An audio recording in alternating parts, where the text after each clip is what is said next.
magiging sakit na naman ako ng ulo ni Lima. Pero ang seriously aside, gusto ko lang talaga ipaalam sa taong bayan na itong issue ng Bureau of Correction, mayroon na tayong lumutang na witness dyan in the name of kabungsungan makilala. Daw makilala.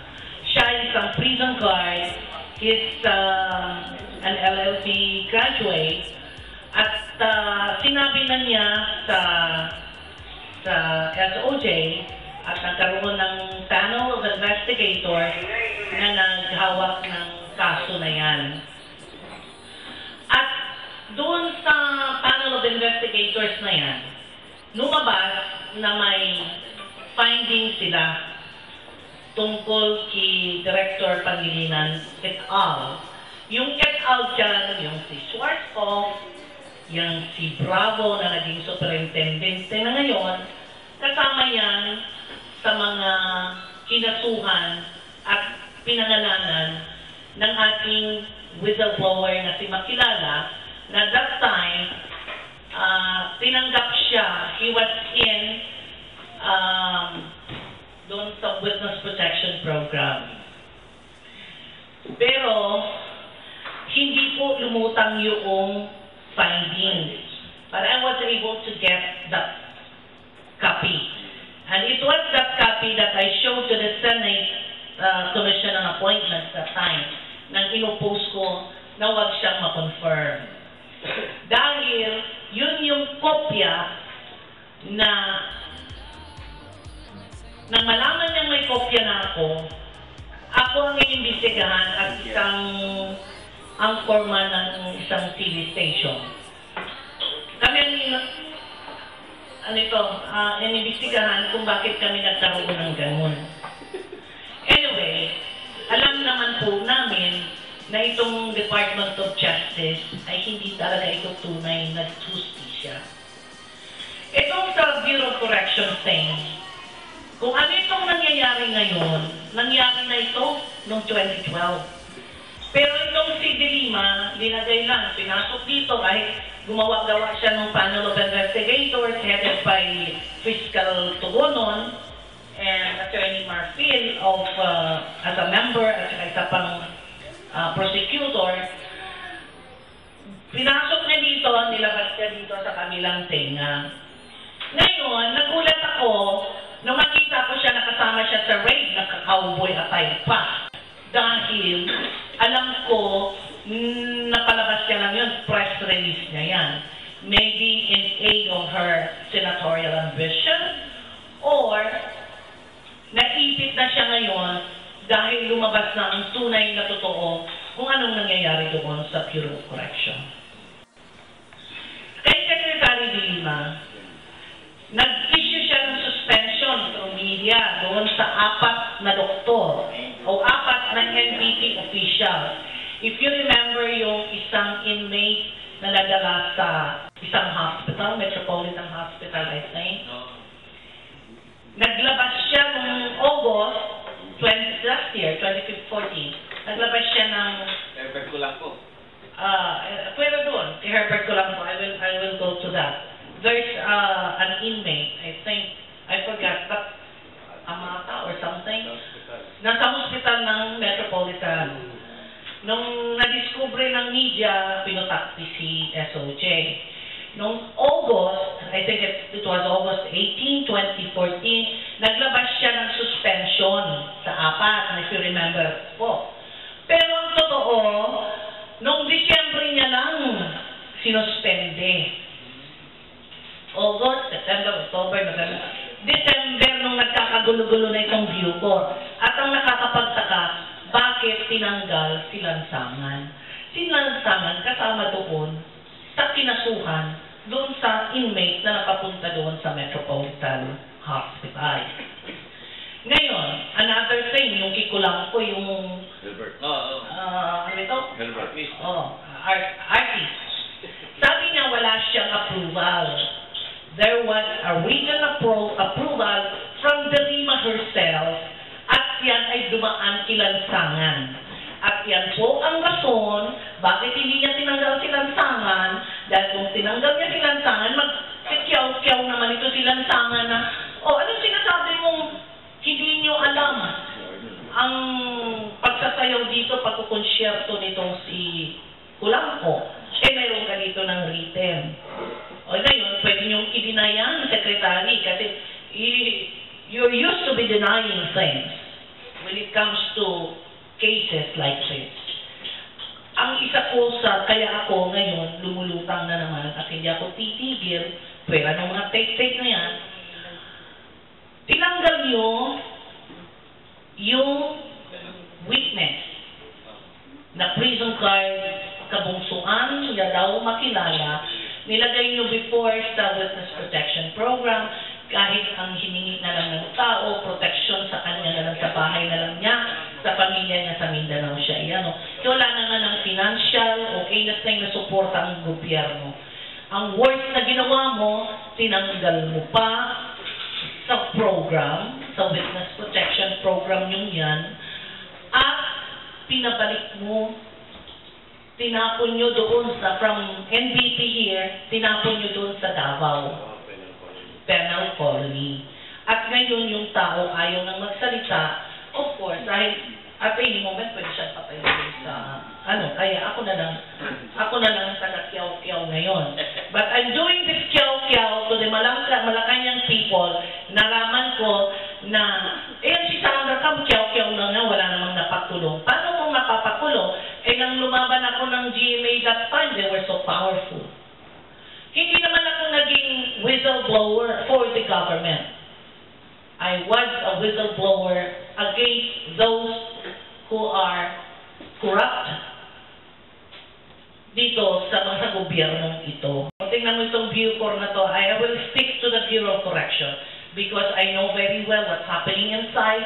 Yung tinanggal nila pare na ni-raid nila, dinalaw nila sa NBI.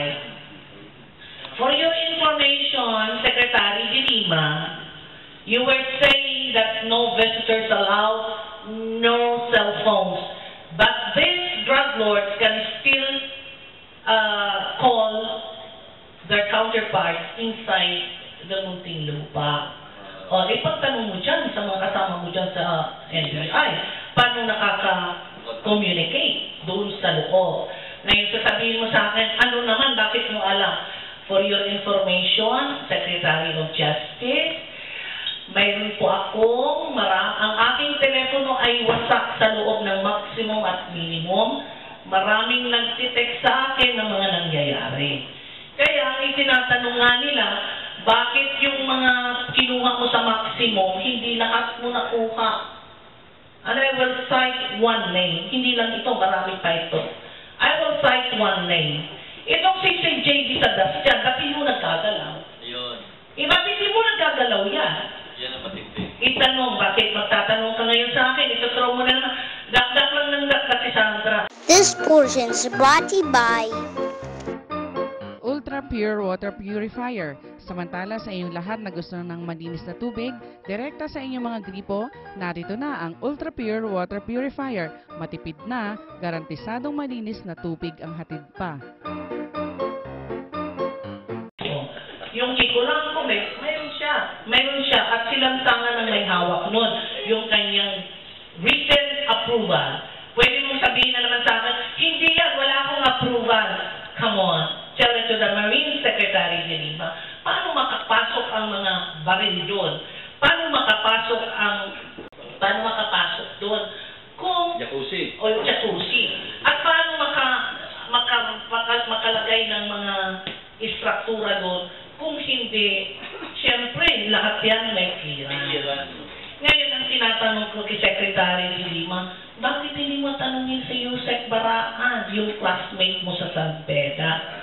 Na yan ang, alam ko na yan ang nagpapayaman sa loob. Kaya yung mga press release ni Secretary de Lima, lilinisin ko lahat, matagal mo na dapat yan lilinis. Nung pag umupuan ng 2012, kitang-kita mo, nagawa ka ng panel of investigators. Ang nakuha naming resulta, may findings, pero hindi mo inano dahil sabi mo nasa Office of the President. Ngayon, kay Pinoy naman, nakalatag na dyan, huwag yung sasabihin, dahil meron kaming kopya, ang findings na yan, ba't hindi nyo ginalaw? Okay?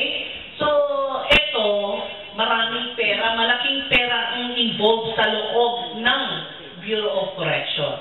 Sa totoo lang, syempre, baka mamaya, matambangan ako dahil magsasalita ako anong mga kaluluwa niya.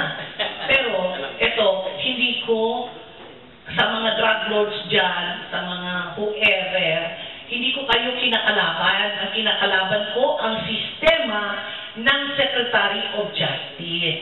Kasi kagaya niya, sasabihin na, walang bisita sa NBI. Walang cellphone. Secretary de Lima paki-imbestiga, nakakabigay pa ng instruction sa loob.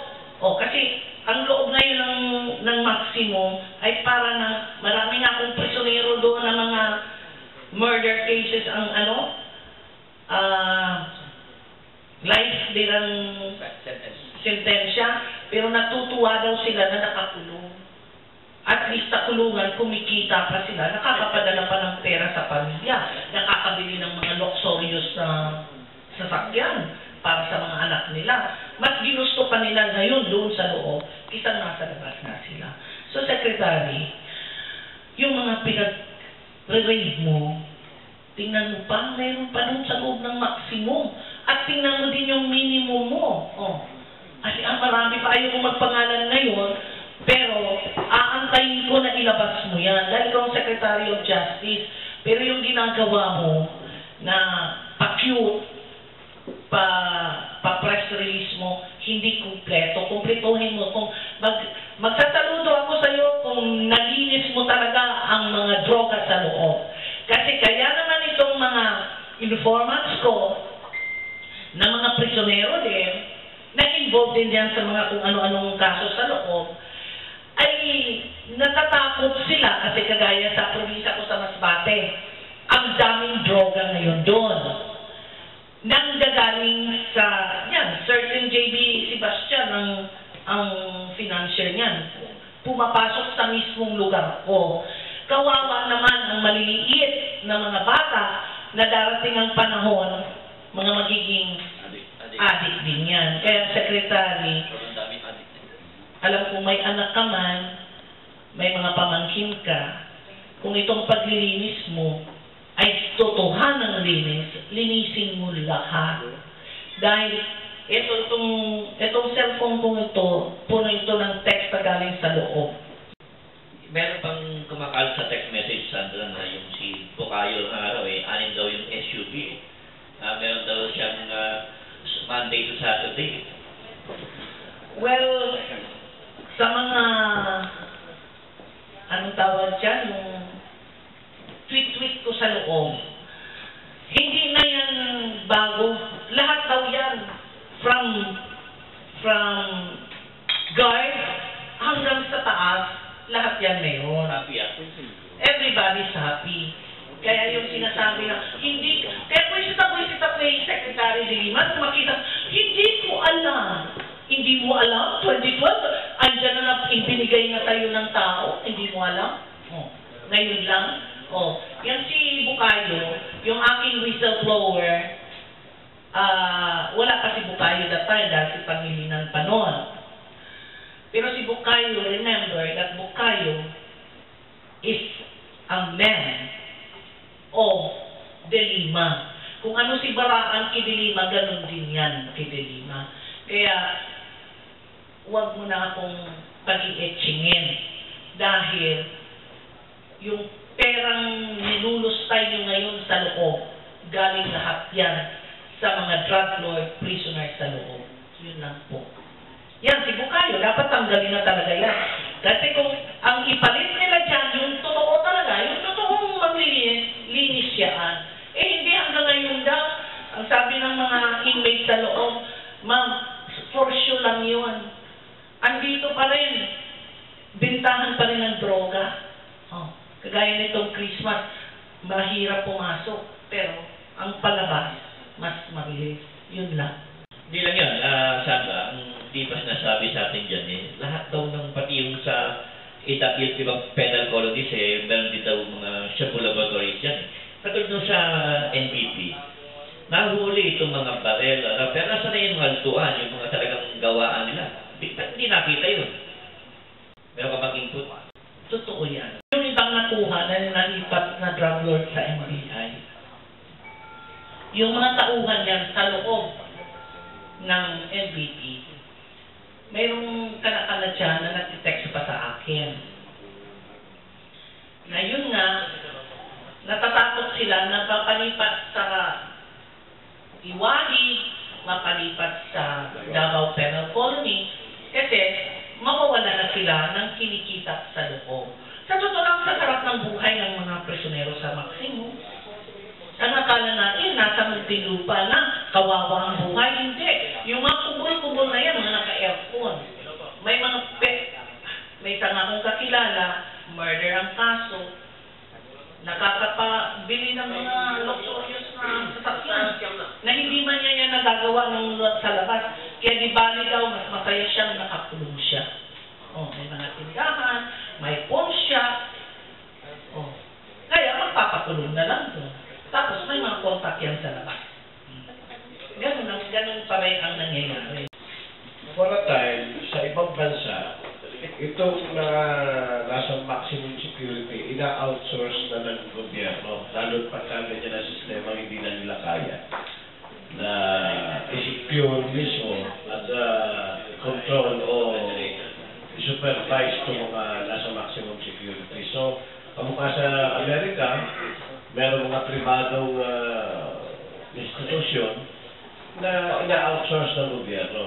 Dito ba sa sistema ito, papayag ba kayo kung sakasakali mong maisipan yung deliver na ito gawin na lang, o gawin switch nyo, i-suggest sa Kongreso na i-outsource, mas lang makakagawa yan. Kasi kung nakakagawa nga sa loob, pag yan ay, alam mo naman ang pera, bribery, always. So, in short, money talks. Money talks always, especially in our country and with its government, with SOJ. Come on. Andiyan na nakikita natin, ang Maguindanao, massacre, hanggang ngayon wala pa rin nangyayari. Hanggang kiyaw-kiyaw lang yan.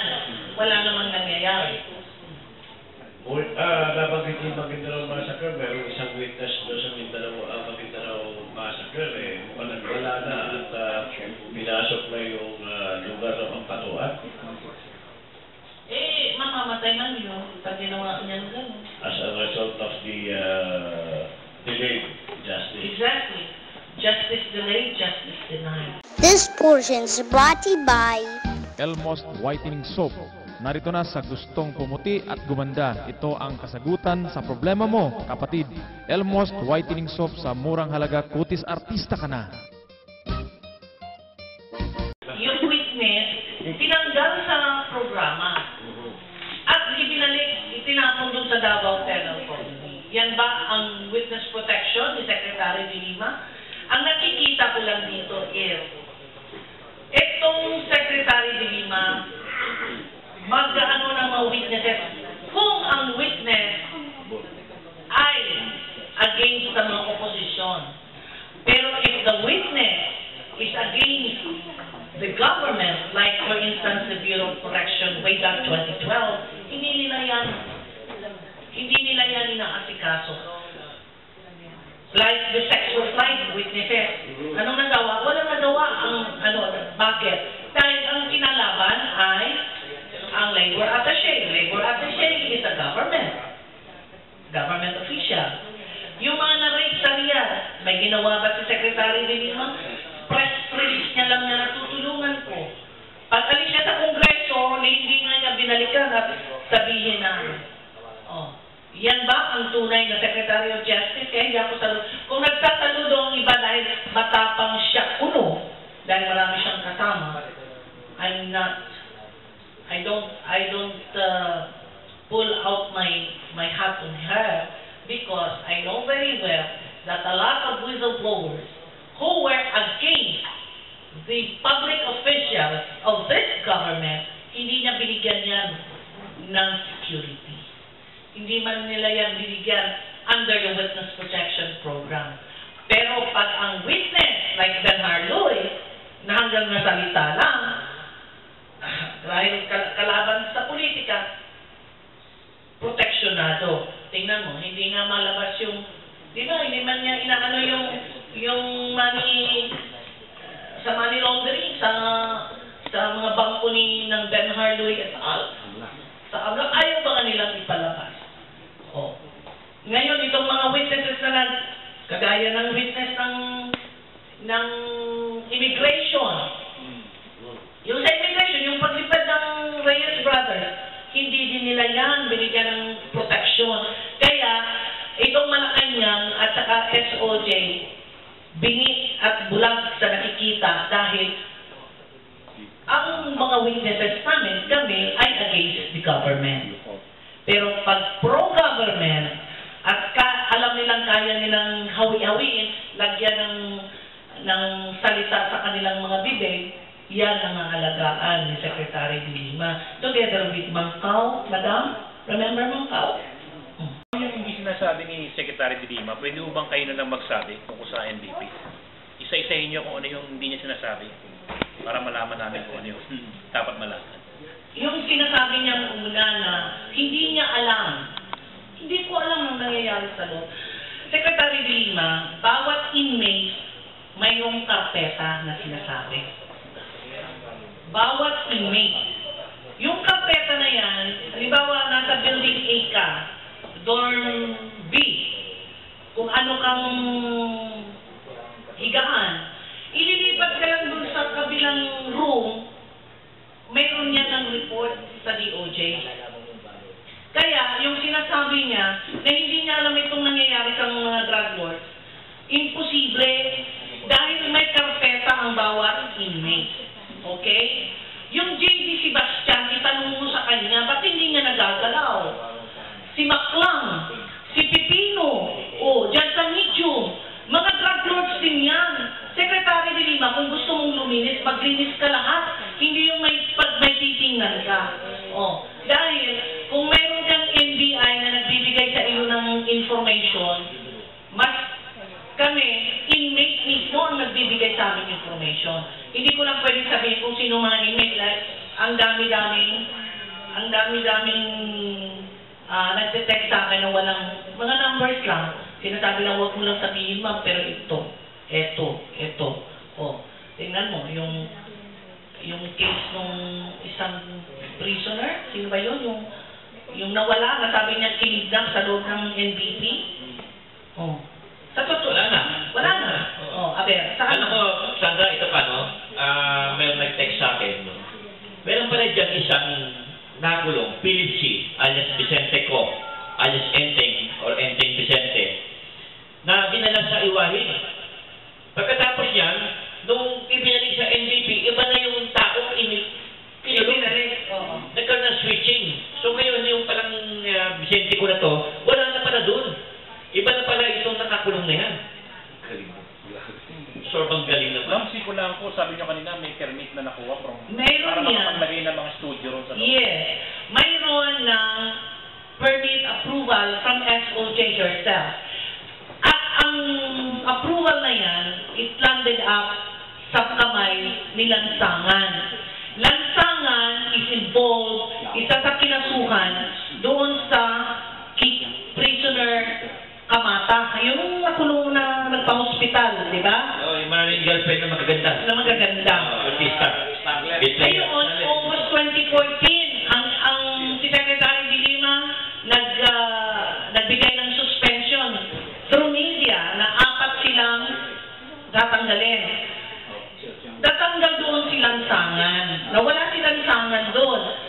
At hindi naman nung August yun na suspend niya. It's only last December nung nagkakagulo na ang NBP, ang Bucor. So, doon niya lang pinasuspende talaga ng tunay. Pero nag-press release na siya noong Agosto last year. August, September, October, November. 5 months after sa kanya, tinutuhanan yung suspension, tinanggal niya si Lansangan. So, yung sinasabi ng, hindi ko alam yan. Dahil, bawat inmate na may karpeta.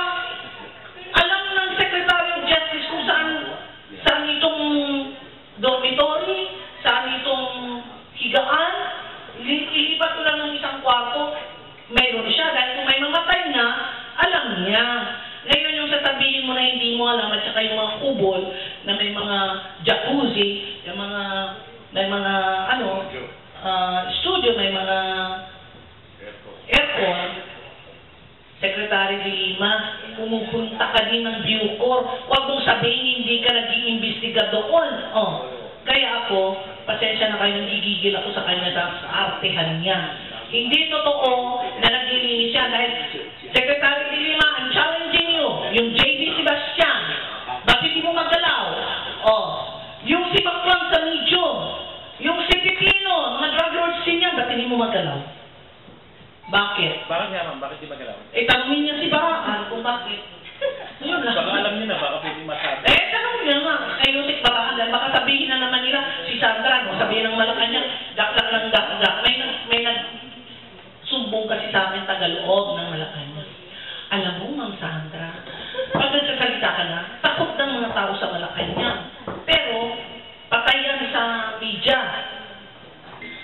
Pero, sa deep inside, nagsalita sila. Alam mo ninyong Sandra ka, pag nagsalita, totoo talaga. Sa totoo lang. Would you agree doon sa sinasabi military takeover ng Bucor? Depende kung sinong militar mong dahil, remember, Pangilinan was also a general before. Si Santiago was a general. Si Jokno was a general. So, depende yan kung sinong personality ang ilalagay mo dyan. Kasi kung isang general lang, na gaya ni Mosqueda before, ay lahat yan, patay tayo to everything that you have divulged this morning really made you the consistent antithesis of Secretary de Lima. No? Don't you have any plan to ask Senate to make a wide investigation on this? Or do you know that there is a scheduled investigation so that you will come out in the open? Secondly, do you have in mind somebody whom you want to suggest or recommend as a replacement of the present director of the National Bilibid Prison? Thank you. Pag may Senate hearing, I'm very glad because I really would like to come out to the open. The witness that we had way back 2012, nakikiusap lang siya na huwag na siyang magsalita dahil na binalikan siya, tinapon siya sa Davao Penal Colony. Ito lang ang gusto kong iparamdam sa mga senador doon dahil nung ako ay nag-oppose sa confirmation ni Secretary de Lima. Well, she's my friend for the information of everybody. Isa ako sa sumasaludo sa kanya before when she was the Commissioner of the Human Rights. Pero ngayon, iba na ang tingin ko sa kanya. She's not the old Laila de Lima that I know of. Okay? So kung yan ay ilalabas, I will ask some senator friends na kung pwedeng magpa-imbestiga dyan, yung full-blown, na hindi number games. Kasi alam mo naman ng Senado at Kongreso, number games yan. Huwag sanang number games. Magpakinggan ang tunay na nangyayari. Para sa kabubuti ng ating, huwag na yung mga nasa loob kasi hanggang bulok na sila doon. I-save naman natin yung mga nandito sa labas. Lalo yung mga kabataan.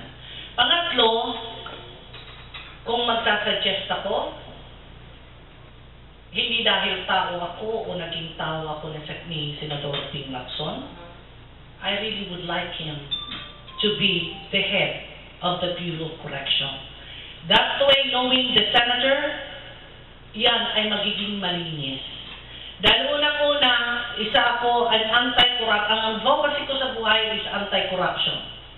I know very well that Senator Ping is not a corrupt official. Isa yan sa mga desididong maglinis. Kapag sinabi niyang linis, linis talaga. Hindi yung linis-linisan ng Secretary de Lima. Si Secretary de Lima, hindi ako anti-de Lima per se. Gusto ko lang ilutang, ilabas sa buong bayan na itong paglilinis niya at pagtatapang-tabangan, hindi totoo yan. Because at her back, mayroon siyang mga tao dyan sa DOJ na yun ang kumikita at huwag mong sabihin na hindi rin siya kumikita. Okay? So, Secretary, I know that you have that ambition to be a senator. If you're using this as a weapon for your senatorial ambition, wag naman. Kawawa ang taong bayan. Salamat po. Okay, with that, I'd like to thank our guests, Patricia, Diwa, and Sandra. Pero wag ka munang alis dahil meron tayong konting photo session ni Queenie. Okay, thank you so much, Pat. Okay, more power.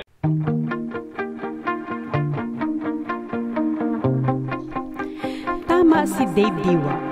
Hindi pa tayo handa sa ASEAN integration dahil tayo mga Pilipino ay wala pang pagkakaisa. Dapat unahin muna nating buuin ang ating sariling bansa bago tayo makipag-integrate sa mga karatig bansa ng Asia. Ang versyon ni General Dionisio R. Santiago tungkol sa kaganapan sa loob ng Bureau of Correction ay tumutugma sa version ng mga presong whistleblower ni Sandra Cam. Katulad ng paulit-ulit na sinasabi ko sa programang ito, ang ugat o pinagsimulan ng problemang kanser ng ating bansa ay saligang batas na ang pundasyon ay Kastila at ang simbolismo ay babaeng nakapiring na may hawak na tabinging timbangan sa kanang kamay at sa kaliwa naman ay espada. Sa ganang pag-aaral namin sa tindig, una, dapat magkaisa na tayong mga Pilipino. Pangalawa, upang magkaroon na tayo ng lakas at kapangyarihang baguhin ang saligang batas ng Pilipinas na Kastila ang may gawa. At pangatlo, ibalik ang tiwala sa kalikasan. Dahil hanggat ang mundo ay may init at lamig, naririyan ang ating kaligtasan. Tunay ngang mahirap gawin. Kaya nga, kayo ang aking tatanungin. Kailan tayo magsisimula? Kailan tayo mag-uusap upang magplano ng mga hakbang na dapat natin gawin? Huwag na nating antayin na muling magparamdam ang kalikasan. Dahil kapag nangyari iyon, baka huli na ang lahat. Baka dito sa bansa natin unahin ang nakatakdang pagbabawas.